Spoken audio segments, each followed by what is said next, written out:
Welcome to Trey's Theory Corner! What's up, Gear Mortals? Trey Xavier here, and on today's episode of Trey's Theory Corner, we're going to talk about seventh chords. So a couple weeks ago, we talked about tertial harmony, building chords by stacking thirds. And in that episode, we talked about triads specifically. Now, a triad, of course, being a three-note chord. So that's basically two thirds with in between three notes stacked up, right? Now, what happens if we take it one step further and go up one more third after that from the last note of the triad? In any triad, we have the root, the third, and the fifth. So the 1, 3, and 5. Now, if we take that same idea of stacking thirds, skipping every other note in the key, then the next logical step from the 5, we go up another third, we wind up with the 7th. Now let me give you a demonstration of how this works. So you may recall the C major triad, okay, consists of C, E, and G. So we're going to stick to the key of C for the moment. If you're on the piano, that's just all the white keys, all right? C, E, G, root, third, fifth, okay? Now, we've achieved this by counting up the scale and just playing every other note for three notes. Okay? If we skip the next note after G, which is A, and go to B, and then we tack that B onto the top of our C major triad, then we're left with a C major 7th chord. So now we have to continue this process for each of the chords in the key, because the 7th is going to be different. There's two different kinds of 7ths. So it could be different for each of the chords. And now what's going to determine what the chord actually winds up as, the chord quality, because there's a couple different kinds of 7th chords, is going to be determined by the relationships of the 3rd, the 5th, and the 7th. So now we're going to apply this process to each of the chords in the key, and that's going to give us the different diatonic 7th chords that exist in every single key. Just like our triad chord progressions that we talked about before, the progression of 7th chords in a key is also exactly the same every single time. All we're doing is adding to the triads that we have. We're not changing the 3-note chords that are in there. We're just taking a 4th note and tacking it onto the top. Basically what this does is it gives your chord a little bit more flavor, a little bit stronger of an individual voice, an individual unique sound. And although it doesn't really change the usefulness, the function of the chord, it just spices it up a little bit. A nice spicy meatball. For instance, here's your C major. Here's C major 7. It's still the 1 chord in the key. When we get there, it feels resolved. It feels like we've reached our destination. It feels like a 1 chord. It feels like home. Adding that 7th didn't change that. It just strengthened it. So our triads had two different types of thirds, as you may recall, a minor third or a major third, and that determined whether or not the chord was minor or major. And then there were also two different types of fifths, a perfect fifth and a diminished fifth. The diminished triad on the 7 chord of the key had a minor third and a diminished fifth. So both the 3rd and the 5th were flatted as compared to a major triad. You can think of it as the combination of different kinds of thirds and different kinds of fifths are what determine what a triad sounds like and what kind of a triad chord quality we have, major, minor, diminished, or augmented. The exact same thing is true of 7th chords, only now we have a 3rd factor to consider, and that's the relationship of the 7th. Now, there are two different kinds of 7ths. There's a major 7 and a minor 7th. Now, this is relative to the root. So, if the root, in this case, is C, a major 7th away, major 7th, remember? Then we have a B. And if it's a minor 7th, we have a B flat. So the chord that we started with, this C major 7, right? We have root, major third, perfect fifth, major seventh. That's the formula for a major 7 chord. If we take that formula and apply it to literally any note, we'll still get a major 7th. Okay, so let's take it and apply it to an A. Root, major third, perfect fifth, major 7th. A major 7, bam.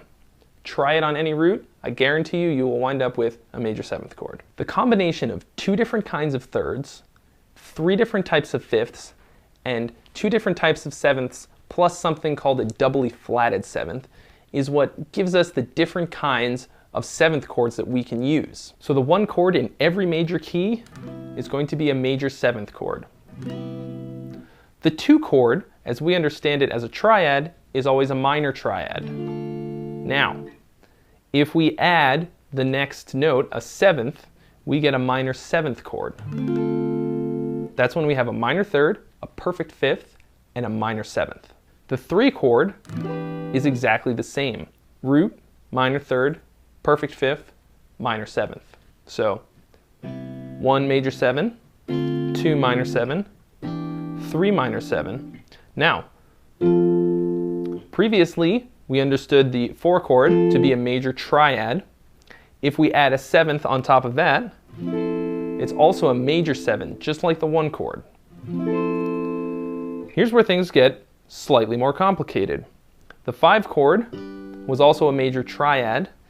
If we stack a 7th on top of it, it's a minor 7th from the root. So now we wind up with a chord that has a major third, a perfect fifth, and a flat 7, or minor 7th. So we get this chord, which is called a dominant 7th. If you see a chord that just says C7, F7, something like that, and it doesn't say major 7, this is the kind of chord that it's talking about. The 5 chord in every single major key is a dominant 7th chord. And a dominant 7th chord consists of the root, major third, perfect fifth, and minor 7th. Part of what gives it its unique and original flair is the relationship between the 3rd and the 7th. And if you recall the sound of this,